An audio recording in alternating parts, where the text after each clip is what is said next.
5 ওয়াক্ত নামাজ আমরা রেগুলার ঠিকঠাক মতো আদায় করি বাজান, কোনো সমস্যা নাই।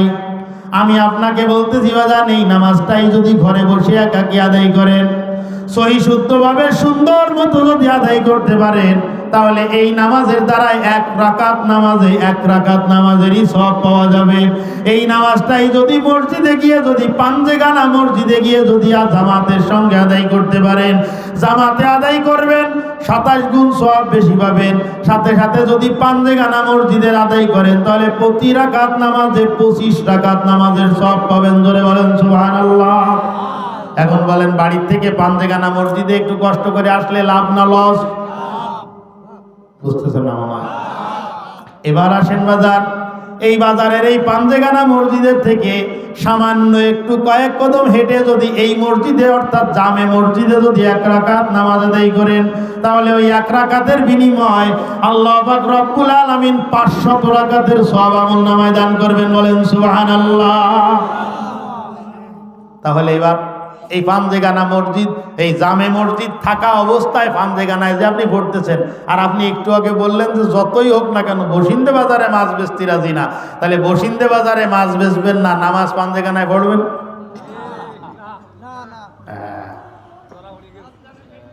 যেখানে লাভ বেশি কি সেখানে যেতে হবে কিনা, কথা কোন? যেখানে লাভ বেশি সেখানে যেতে হবে। আরো একটু বলি, ঢাকায় নেওয়ার কথা বলছিলাম না, একটা অফার আছে। এইখান থেকে কষ্ট করে ফিলিস্তিনের বাইতুল মুকাদ্দাসে গিয়ে যদি 1 রাকাত নামাজ আদায় করতে পারেন, আল্লাহ পাক 1 রাকাতের বিনিময়ে 25,000 রাকাত নামাজের সওয়াব দান করবেন। ওইখান থেকে আরেকটু কষ্ট করে আল্লাহর নবী বলতেছেন, মসজিদি হাযা, আমার এই মসজিদে এসে যদি 1 রাকাত নামাজ আদায় করতে পারো, মদিনাতুল মুনাওয়ারা মসজিদে নববীতে গিয়ে যদি 1 রাকাত নামাজ আদায় করতে পারো, রহমাতুল লিল আলামিন বলতেছেন 1 রাকাত নামাজের বিনিময়ে আল্লাহ পাক 50,000 রাকাত নামাজের সওয়াব দান করবেন। বলেন সুবহানাল্লাহ।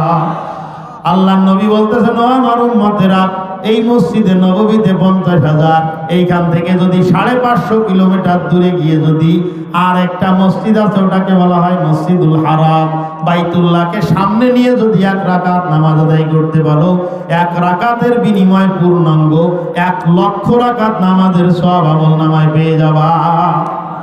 তাহলে বাজার, এটা হলো ঢাকার মশলা, কথা কথা, এটা হলো ঢাকার ব্যাপার। প্রতি ওক্তে তো 1 রাকাতে 1,50,000 25,000 পাওয়ার সুযোগ অন্তত আমাদের তো নাই। তাহলে অন্তত ঢাকা দরকার নেই, ডুমুরিয়া আড়ত পর্যন্ত তো যাওয়ার সুযোগ আছে, কথা কথা। আরো রাস্তা ভালো হয়ে গেছে না এখন? আগের থেকে রাস্তা ভালো হয়ে গেছে না?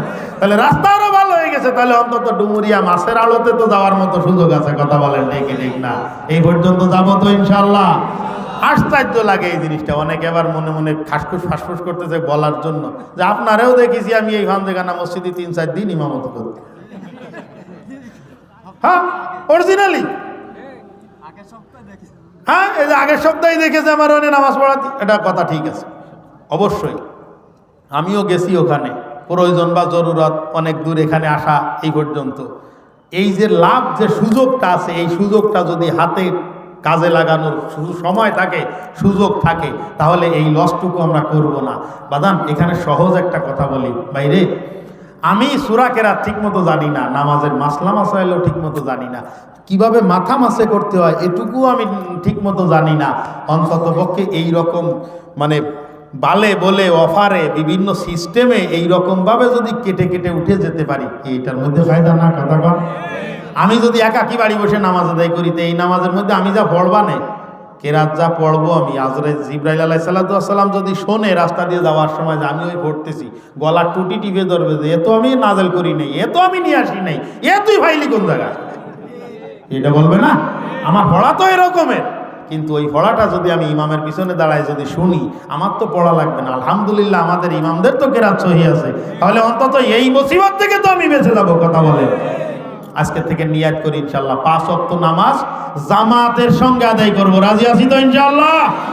5 ওয়াক্ত নামাজ জামাতের সঙ্গে আদায় করব ইনশাআল্লাহ। আরেকটা, যতদূর সম্ভব আমার নামাজ যেন জামে মসজিদে হয়। এইখানে জামে মসজিদে হা হা খা খা করতেছে, কোনো মুসল্লি নাই, আর ওদিকে ভিতরে তো সম্পূর্ণ ভরা, জামাত চলতেছে, এখনো 3 জামাতের মানুষ রাস্তায় দাঁড়ানো আছে, এরকম হয় না? কথা কয় না? এরকমটা হয়, খবরদার। একটু হেঁটে কষ্ট করে আমরা সওয়াবের আড়ত পর্যন্ত চলে আসবো। রাজি আছি তো ইনশাআল্লাহ? আমি বলতেছিলাম বাজান, ফরজ বিধানগুলো ওয়াসারিউ ইলা মাগফিরাতিম মির রাব্বিকুম ওয়া জান্নাতিন আরদুহাস সামাওয়াতু ওয়াল আরদ। কয় যে আল্লাহ পাক রব্বুল আলামিনের পক্ষ থেকে ক্ষমা পাওয়ার দিকে দৌড়াও। এই ক্ষমা পাওয়ার জন্য আমাকে কি করতে হবে? একটা কাজ করতে হবে, সেটা হলো দৈনন্দিন 5 ওয়াক্ত নামাজ, অর্থাৎ আল্লাহর হুকুম নবীর তরিকা অনুযায়ী জীবনযাপন করতে হবে। ফরজ ইবাদতগুলো ঠিকঠাক মতো করতে হবে। দ্বিতীয় নম্বর আর একটা কাজ আমি আপনাদেরকে দিয়ে যাইব যান। এই যে এখন চলতেছে শাবান মাস, শাবান মাসে আল্লাহ পাকের দরবারে পুরো বছরের নেক আমলের হিসাব হয়। এই পুরো শাবান মাসটা আল্লাহর দরবারে পুরো বাৎসরিক হিসাব হইতেছে। আপনি আমি কি পরিমাণ নেক কাজ করতেছি বা সারা বছরে আপনি আমি কি করেছি, এইটার হিসাব নিকাশ আল্লাহর দরবারে হইতেছে। এইটার হিসাব নিকাশ আল্লাহর দরবারে হইতেছে শাবান মাসে।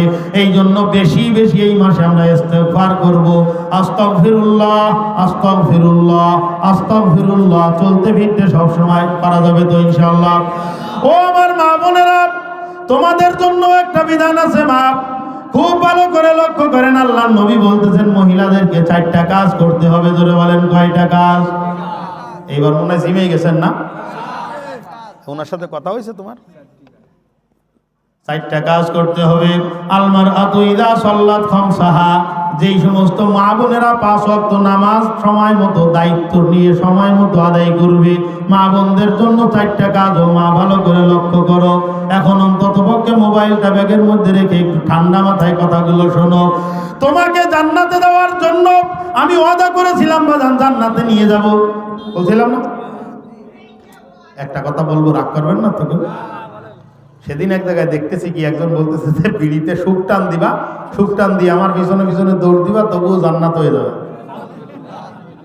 আছে না? রাগ করার জন্য বলতেছি না বাদাম। জান্নাত যদি এত ফ্রি হয়, আমার পকেটে একটা তামাকের গোটো থাকে, একটা তামাকের গোটো।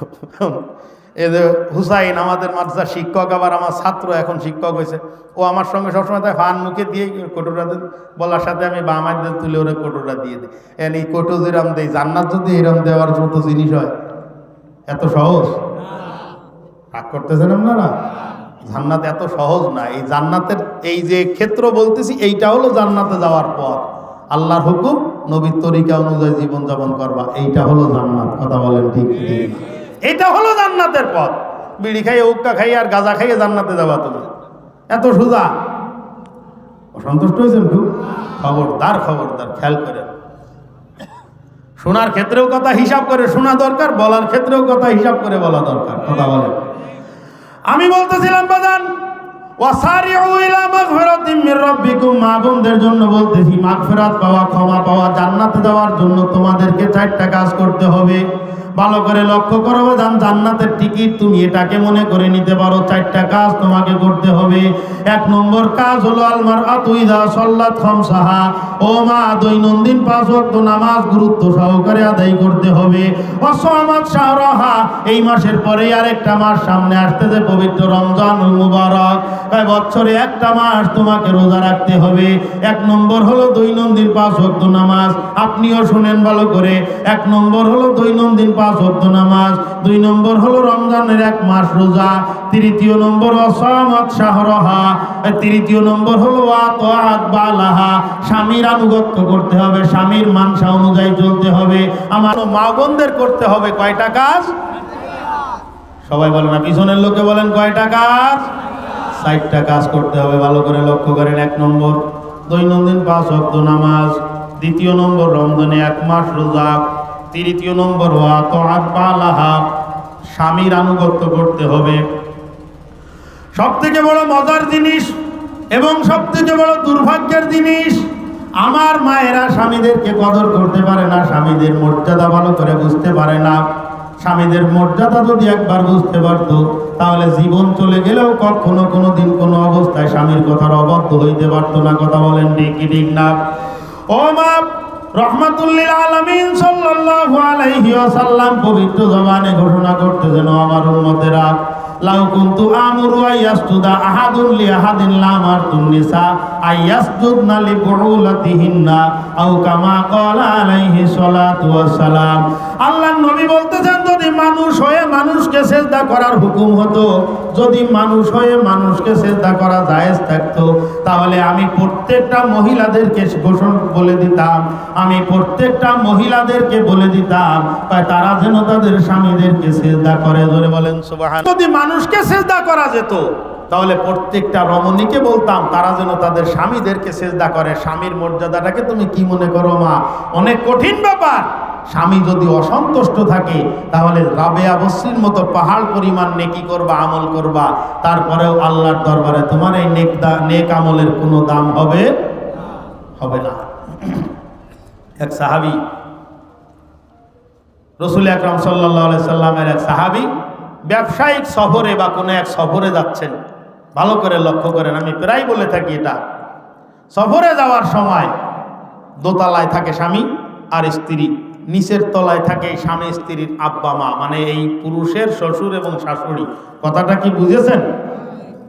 একটু নড়াচড়া দিয়ে বলেন তো, কথা বুঝেছেন? হ্যাঁ। এখন স্বামী যখন চলে যাচ্ছে, যাওয়ার সময় সব কিছু প্রস্তুত করে দিয়ে, গোছগাছ করে দিয়ে বলতেছে যে দেখো আমি চলে যাচ্ছি, যা কিছু তোমার প্রয়োজন সব আমি এই দোতলায় ব্যবস্থা করে রেখে গেলাম, তোমার আর নিচে যাওয়ার কোনো দরকার নেই, তুমি জন্য আর নিচে যাবে না। এটা একটা কথার কথা। যখন আপনিও এরকম বাড়ির থেকে কোনো জায়গায় যান, এক চিল্লায় যাচ্ছেন, যাওয়ার সময় চিল্লায় বাজারঘাট যা কিছু দরকার, চাউল ডাউল রাখা যায় এরকম সব কিছু ক্রয় করে দিয়ে তারপরে আপনি কি বলে যান, যা কিছু দরকার এই 40 দিনে সব কিছু জোগাড় করা থাকলো, আর অমুককে বলে দিছি ও প্রত্যেক সপ্তাহে বাজার করে দেবেন। কথা কন, মাছ তরকারি যা লাগে ও কিনে দেবে না, কোনো সমস্যা নেই, তোমার আর এদিক সেদিক কোনো দৌড়ি করা লাগবে না, কোন জায়গায় যাওয়া লাগবে না। কথাটা ছিল এই রকমের যে আমার বিল্ডিংয়ের নিচে যাবে না।